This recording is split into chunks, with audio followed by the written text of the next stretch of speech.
अस्सलाम वालेकुम। दोस्तों, गले के पिछले हिस्से में बलगम आना, बार बार गले को साफ करने की ज़रूरत पेश आना, आज इसके कुछ वजूहात और इसके इलाज के बारे में बात करेंगे, जिसके बाद आपको दोबारा इंशाअल्लाह बलगम तंग नहीं करेगा।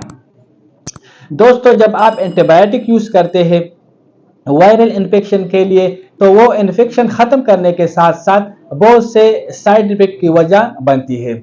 एंटीबायोटिक आपके जिस्म में मौजूद फ्रेंडली जरासीमों को ख़त्म कर देती है, जिसकी वजह से आपका इम्यून सिस्टम कमज़ोर हो जाता है और फ्रेंडली जरासीम ख़त्म होने की वजह से फिर आपके जिस्म में फंगस की ग्रोथ बढ़ती है।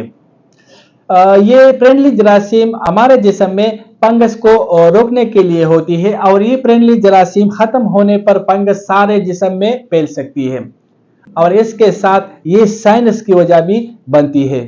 साइनस एक ऐसी मेडिकल कंडीशन है कि जिसमें आपके नाक की कैविटी में सोजिश हो जाती है और ये सर दर्द, बहती हुई नाक या बंद नाक की वजह बनती है। तो एक छोटी सी वायरल इन्फेक्शन को खत्म करके अब आप एक बड़े मसले में फंस जाते हैं और अब आपको सहारा लेना पड़ता है मजीद स्ट्रॉन्ग एंटीबायोटिक, जो आपको मजीद साइड इफेक्ट का शिकार बनाती है और आपकी मुदाफियती निज़ाम को कमज़ोर करती है। ठीक है, हम एक एक करके इन सब पर बात करेंगे और जानेंगे कि कैसे इन मेडिसिन के बगैर हम इस गले वाले बलगम से छुटकारा हासिल कर सकेंगे। तो एक वजह है गॉड यानी गैस्ट्रोएसोफेजियल रिफ्लक्स डिजीज, जिसमें मैदे और खुराक की नाली के दरमियान वाल बंद नहीं हो पाता और मैदे का तेजाब बार बार खुराक की नाली में आता है, जिससे गले में इरिटेशन पैदा होता है, सोजिश करता है और गले में रेशे की वजूहात बनता है और बार बार गला साफ करने की जरूरत महसूस होती है। बाज़ लोग इस मसले का शिकार है और अक्सर उन्हें मैदे की तेजाबियत खत्म करने वाली मेडिसिन दे दी जाती है। असल में ये मसला मैदे के तेजाब कम होने की वजह से है और कम स्टमक तेजाब इस वाल को बंद ही नहीं कर पाता और तेजाब आपके खुराक की नाली में चला जाता है। ठीक है, तो इसके लिए आपको बीटेन हाइड्रोक्लोराइड की 3-4 कैप्सूल आप खाने से पहले ले सकते हैं और साथ में आप एप्पल साइडर विनेगर यूज कर सकते हैं। ये आपके मैदे की पीएच को बैलेंस रखता है और मैदे में एसिड के लेवल को बराबर रखता है। एसिड रिफ्लक्स का शिकार लोग अक्सर खाने के बाद गैस, ब्लोटिंग और बदहजमी का भी शिकार नजर आते हैं। अब दूसरी वजह पीएनडी है, यानी पोस्ट नेजल ड्रिप।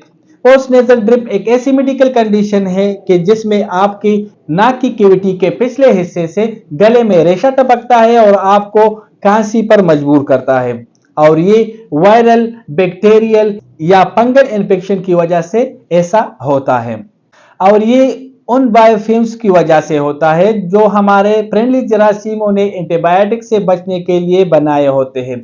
जिस्म फ्रेंडली जरासीम कॉलोनीज बना के रहती है और अपने इर्द गिर्द एक डाल सी बना लेते हैं। ये डाल इन फ्रेंडली जरासीम को जिस्म में आने वाली एंटीबायोटिक से बचाती है और अगर ये ऐसा न करे तो आपकी खाई जाने वाली एंटीबायोटिक से इन फ्रेंडली जरासीमों में और असल जरासीमों में फर्क नहीं करता और उन सबको मार देते हैं।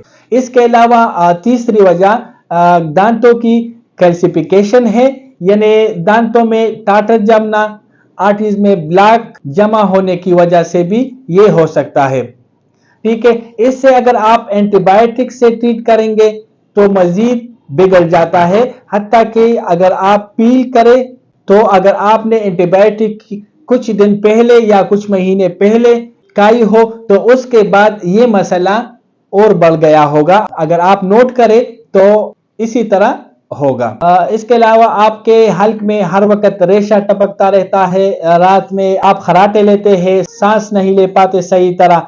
इसकी वजह फंगल ग्रोथ, बायोफिल्म्स का डिस्टर्ब होना, फ्रेंडली माइक्रोब का खत्म होना, ये सब शामिल है। देखिए, ये जो फ्रेंडली जरासीम है ये आपके एंटीबायोटिक खाने से अपने इर्द गिर्द बायोफिल्म्स को मजीद स्ट्रांग कर लेते हैं और ये बायोफिल्म्स स्लाइमी होती है और अपने आप को प्रोटेक्ट करने की कोशिश करते हैं और नतीजे में ज्यादा रेशा पैदा होता है।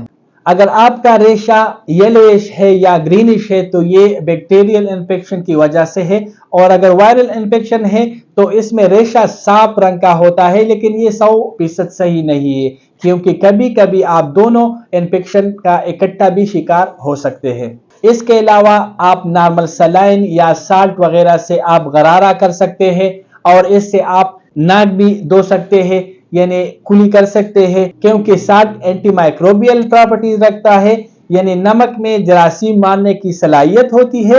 इसके अलावा एक और जबरदस्त तरीका है और बहुत कारआमद है कि आप बेबी शैम्पू इस्तेमाल कर सकते हैं नाक को अंदर से धोने के लिए, और आम शैम्पू इसलिए नहीं क्योंकि इसमें बहुत केमिकल्स हो सकते हैं जो नाक के अंदर इरिटेशन कर सकते हैं और इन्फ्लेमेशन सोजिश की वजह बनते हैं। आपको 2 teaspoon baby shampoo 4 cup water में मिक्स करें नीम गर्म पानी में, और दिन में 3-4 मरतबा ये अमल करें और नाक को अंदर से अच्छे से धोए, ठीक है। इसके अलावा पायोडीन का इस्तेमाल आप कर सकते हैं। पायोडीन को आप पानी के साथ मिक्स करें, यानी 50% पानी ले और 50% पायोडीन, और इसे मिक्स करें और कॉटन बड्स के जरिए दोनों नतनों को इससे साफ किया करें। पायोडीन बहुत अच्छा एंटीमाइक्रोबियल है, जरासीम कुश है, और इसे पानी के साथ मिक्स करके इससे आप नाक को भी धो सकते हैं, आप इससे गरारे भी कर सकते हैं, और ये बहुत जबरदस्त और कारआमद तरीका है। इसके अलावा माहौलियाती आलूगी से बचे, क्योंकि ये भी रेशा पैदा करने का एक वजह हो सकता है। दूध, लस्सी, मलाई, ड्राई फ्रूट्स, इससे भी रेशा ज्यादा बनता है। ठीक है दोस्तों, तो उम्मीद करता हूँ कि वीडियो आप लोगों को पसंद आई होगी। अब मुझे इजाजत दीजिए, अल्लाह हाफिज।